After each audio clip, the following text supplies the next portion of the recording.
What moment completely shattered you, ruined you, or broke your heart completely? Serious. Wife died from cancer in 2007. She was 50 and we'd been married 29 years. She was the light of my life, and although I function, I will never be the same. This is the only one to get me in this whole thread. This is my worst fear. My grandfather doesn't speak English. He hasn't for any of the 24 years that I've been alive, and I don't speak Portuguese, so I've never had a very close relationship with him. Nevertheless, conversation was not necessary for me to realize what kind of a man he is. This is a guy that ran his own import-export business, loading and unloading trucks until he was about 83. He would wake up at 5 every day, cook breakfast for my grandmother and serve it to her in bed, head to work at 7 AM until 5 that night, and then come home and make dinner for her. Rinse, wash, repeat. He built their house with his own hands, does all upkeep himself, grows crops, spices and some vegetables, and still somehow found the time to raise 10 kids. Long story short, he's a very hard man in my eyes. That is why when I came home from uni last December for my grandmother's funeral, I was blown away. This stoic monolith of a man who had never shown the slightest trace of emotion around me was a wreck, as you'd probably expect him to be. He wasn't wailing or making a scene. He was just sitting there in front of my grandmother's casket at the visitation service, silently weeping for hours. He didn't sleep that night, and when her funeral came, he did the exact same thing.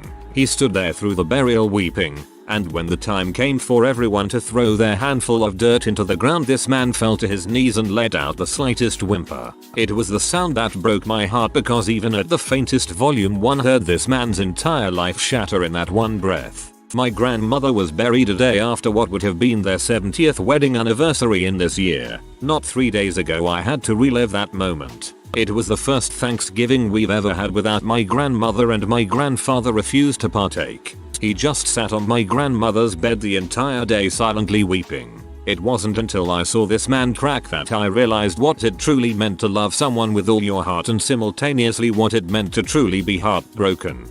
This is heartbreaking to read. I'm crying now.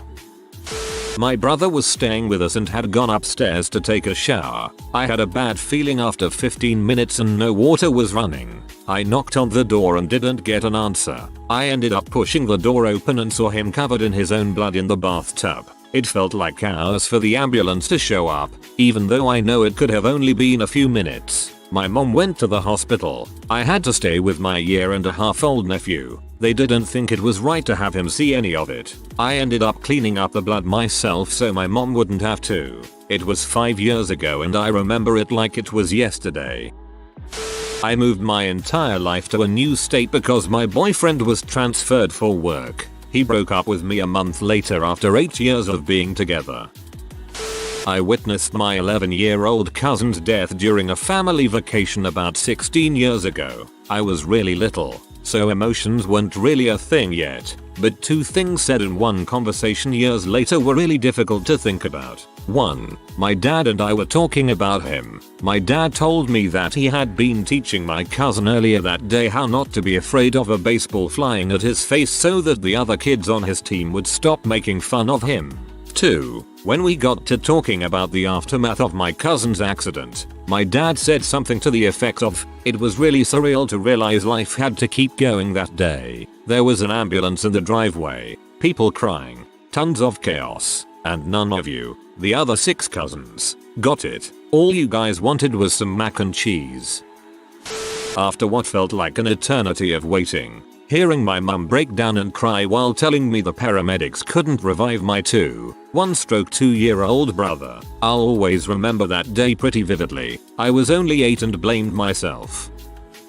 Halfway through boot camp they woke me up in the middle of the night to tell me that I had a phone call. This was not common practice. It was my mom telling me that my dad had just had surgery because of walking pneumonia. My parents had been divorced for years, so this was strange also. When I graduated boot camp, my dad couldn't make it, but he paid for my mom to go. Also strange. When I saw my mom after the ceremony, that's when she told me that he had lung cancer, and it was really bad. I saw him during my boot camp leave, and he looked pretty bad, but his spirits were upbeat. When I went back to A school, my dad and I became AT&T's best customers. I talked to him every night on the phone for like an hour or more. Like clockwork, I'd head to one of our pay phones with a seat, call him, chat, and we'd just chat for hours about this and that, mostly about me telling him about my day. After about 3 months, he wasn't doing so well. Even though I was in the middle of nuclear fielder school, electronics, they were going to give me a week off so I could go visit him, also highly irregular.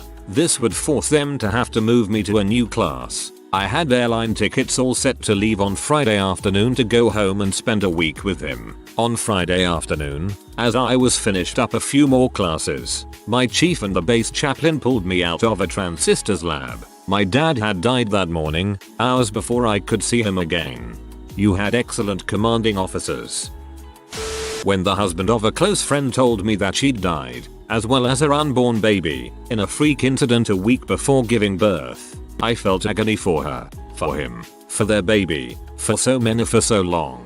She was there for my baby when she was born, and I was going to be there for her. It's been almost 80 years, but I still want to cry.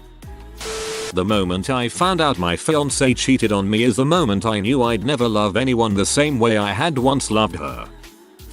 When I found out that my best friend had committed suicide, I was 15. I had to tell my dad, my mom when she got in from work. I'd known her since kindergarten. Telling them was almost as bad as hearing. I'm 29 now and I still miss her every dang day. My stepdad dying. After 18 years of my life he showed up, became the best friend and father figure I could have hoped for, then died. Then, to top it off, my job fired me because I didn't come to work the day he died. Then, to top it off, my job fired me because I didn't come to work the day he died. That's messed up. I've told this story on here before with my old account. When I was in Haiti on a relief trip, a baby died in my arms. His family then proceeded to toss the body over the side of a cliff when I went for help. My mom died when I was a senior in high school. It all seemed very surreal, and like she had never actually left, since everything of hers was still in the house, where she had left it. At her funeral, after hearing my brother and sister speak, make morbid jokes, as our family tends to do, and just generally do the normal funeral stuff, it finally hit me. It had been several days since she had passed, but it just hit me all at once like a bag of bricks that I would never hear her voice again. She would never be there to nag me when I needed to take out the trash, clean my room, do my homework, or the million other things that she had to constantly remind me to do. That was the moment that I broke down and started sobbing. I hadn't shed a tear up until that point. Maybe it was shock. I don't know. In that moment I realized that I now lived in a different world, one where I would have to finish growing up without the aid of my mother. My college graduation, bachelor in architecture. Dad didn't come because he didn't want the hassle of asking for a day off work. Boyfriend out of town because he planned a trip with his friends with no regard for the date. Mom came, but a week before she told me she didn't think I would really graduate. After the ceremony, she suggested celebrating at Subway. Never felt more proud of myself or more alone than that day. I can relate to this. When I graduated with my bachelor's, Magna Cum Laude, no one bothered to find me or arrange to meet me. Not my boyfriend or family. Indeed, my family went out to eat to celebrate without me. They were very proud of themselves for putting their daughter through college. Let's just say, we're not close. Selling my childhood house. My whole family died in a car crash a few months before, and selling it finally made me realize I had nothing left of my old life. The situation as a whole gave me PTSD, but I've learned to cope with it. Having to tell my mom that my dad was cheating on her. I'd had suspicions for a while because he had brought this woman over to stay the night in the guest room. Went to gaming conferences with her, and we even had neighbors telling us that they had seen him out at dinner with her on multiple occasions. Well, I found the phone bill when it came in and saw hundreds of calls to this woman late at night after my mom had gone to bed and on every holiday. I think my mom was in denial, but I couldn't watch her sit by while he just annihilated everything that marriage stands for. I would often come home from school, I was 16 at the time, and find her crying on the kitchen floor. I think the worst part of it all was that my dad to this day swears up and down that he wasn't seeing this woman even though he admitted to dating her shortly after the divorce and is now married to her. The part that really breaks my heart is that I'll never be able to forgive him or consider him a father figure in my life. My ex-wife had cheated on me once, so we went through a year of marriage therapy which amounted to nothing. She still stayed out late, coming home around 4 in the morning or so. We eventually tried a short-term separation in which I spent 2 weeks in this god-awful apartment. I thought I had learned to appreciate her more, but she seemed absolutely delighted by the break from me. After that, we agreed to do a long-term separation. I would stay with my parents, and at the end of the summer, we'd see where we were. So in February of this year, my parents packed all my stuff, and at age 26, I moved back in with them. A few weeks later I get a call. She's pregnant. The father's one of her drinking buddies. I'm not an angry person by any means, but I freaking lost it. I was under the impression there was still a chance, and for a few years beforehand we had been trying to have a kid with no success. But her kid was born just a few days ago, and rather than being depressed or angry, I think it was a good thing because I just didn't want to hold on to that anger. Maybe she deserved it, but the kid didn't. I hope he has a good home. My life's all topsy-turvy now, but I want that kid to grow up well. My middle school girlfriend had moved away, and even though we'd had split up we'd stayed in touch over MSN. She had been diagnosed with cancer and was going in for treatment. This was not her first experience with cancer. She had written a, sort of, just in case, goodbye note. After 6 months of silence from her end, I emailed her and received an email from her mother saying she'd not made it. I sat on that for a year. It was so alien. She was so far away, and I'd never see or hear from her again. It took so much out of me to get over her death. A year later she logged into MSN. She explained it had been a joke. I haven't trusted anyone since. In 2010, I lost my mom, my dog, and my cat in the same year. It started with my dog. He had stage 4 cancer and then had a stroke one morning. It was the first time I had to actually be there when someone I cared about died. I held him in my arms as the vet put him down. I felt him go limp and die in my arms. 3 months later, my cat started howling out of nowhere one night. He'd been in perfect health, when suddenly he collapsed. When I took him into the vet the next morning, he was already feeling cold to the touch but still with us. He'd had an aneurysm in his spine and was leaking blood. There was no way to repair it, so I had to once again hold a loved one while they died by my decision. 3 months after that, my mom was hospitalized. She'd been sick for a while, leukemia. They said it was serious, so I flew out from the other side of the country to see her. She was bad off, but healing, and they said she'd be able to go back home in a few days. I laughed with her and told her there were easier ways to trick me into a visit. Just before I was getting ready to fly out again, we got a call in the middle of the night. She'd had a stroke, a really bad one. The docs had her on a ventilator and let us know that there was a very slight chance that they could repair the damage, but she would be a vegetable the rest of her days. Dad and sister already decided. It was left to me to cast the final vote. I had to decide to pull the plug. My decision, once again, led to the death of someone I loved dearly. Once again, I had to hold a loved one while they died in my arms. That moment broke me. I haven't been the same since. It's been 3 years and even writing this is starting to get blurry and I'm choking up. It doesn't get easier. Dealing with death and those close to you. It changes you in permanent ways. Like losing an arm or a leg. You have phantom memories triggered by sounds or sights. Sometimes the way someone makes their pasta sauce will bring back a flood of memories. It fundamentally changes you. If you'll indulge the metaphor a little longer, you'll see that like a missing limb, you heal by adaptation. You slowly adjust to the new reality until you barely remember a time when that wasn't the norm. You still remember them and think of them. You simply learn to live with the changes until it no longer feels unnatural. It just takes time to do that. To adjust and adapt. The closer you are to them, the harder and longer a process that becomes. I'm getting there, but it still feels wonky and painful. I'll never be the guy I was before, but I'll be the guy he changed into. Miss you, mama.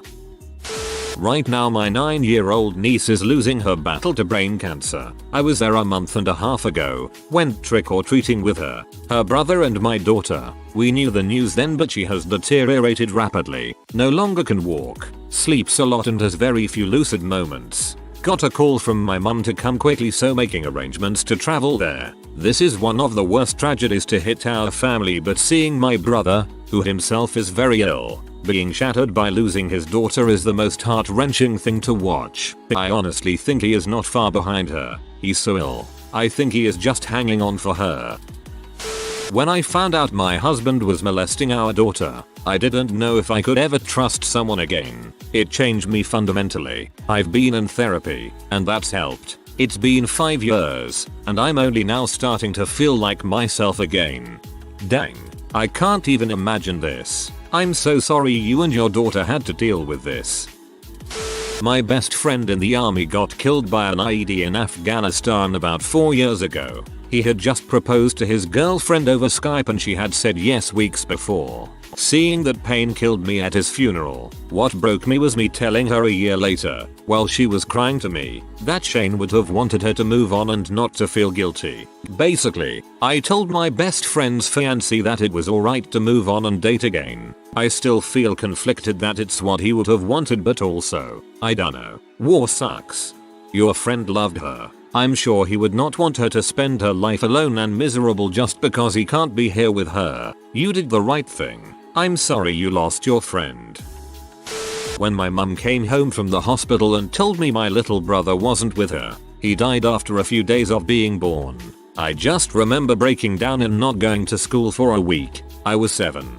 This is heartbreaking. I can just imagine you being so excited to meet him.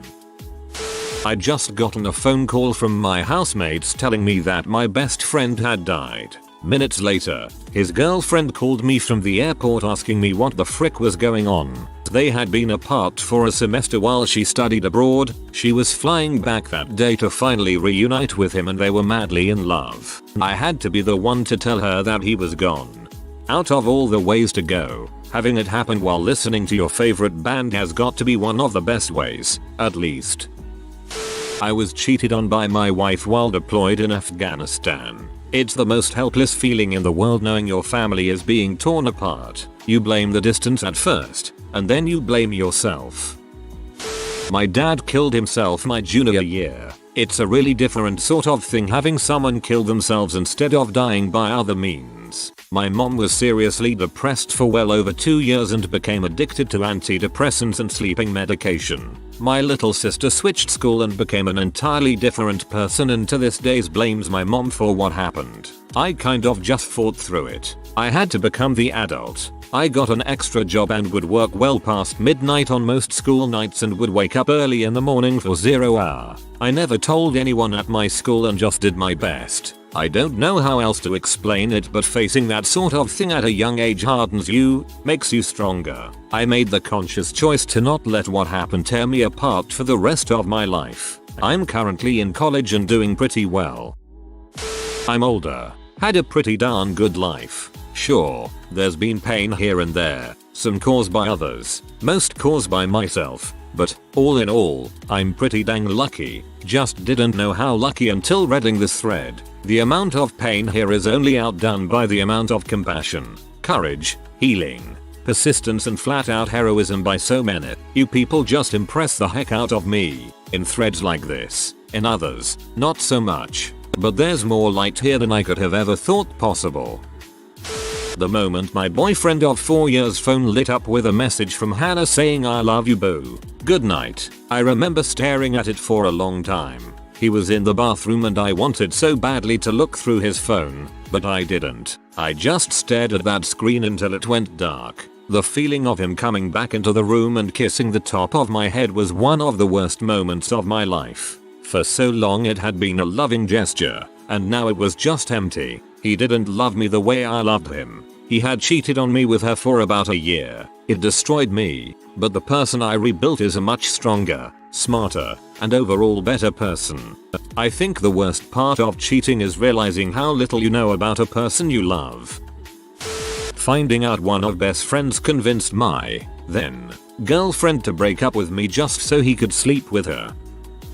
When I was 21, I'm 28 now, one of my best friends since childhood was hit by a car and killed instantly on Christmas Eve. He was returning home with gifts when he ran out of gas and was hit by a driver who was changing lanes in the middle of the intersection, illegal in NJ, while he was crossing the road. The silver lining is that I now have a very special tradition and the holiday has come to mean something very unique to me. I still cry a few times each year though. My soon-to-be ex-wife yelling at me and my family the day after my birthday that she hoped my psychotic father would come back and murder us all. It was 2 days after my 17th birthday, and I still think about it daily. A close buddy of mine had dropped off the radar for about 24 hours, which we normally wouldn't think anything of. He was the kind of guy to just turn off his phone and disappear with some girl only to show up a few days later with some crazy story. What concerned us was the fact that his parents, who almost never spoke to us, had called us to ask if we had heard from him. I guess he would check in with them daily, and the fact they hadn't heard from him was startling. We started calling around and found out he was last seen leaving a party in his 1983 BMW 318 that he had purchased exactly 1 month before. We went out looking for him but nobody had seen him. The next day I woke up to a phone call from a friend saying to check the local paper. There was a brief report of an unidentified man in his late 20s who had died when he crashed his 1983 BMW 318 into the center divider. I called the police department and asked for a description, but they said they couldn't give it to me. I can vividly remember hearing the officer's voice shrink as I started to describe my friend to him. I had to explain to him that the reason my friend had no identification was because he wasn't in his late 20s. He had just turned 16. He didn't have his license yet. I still think about him daily. I miss you, buddy. If you are new to the channel, you can subscribe. I publish new videos every day. Until then, check another video.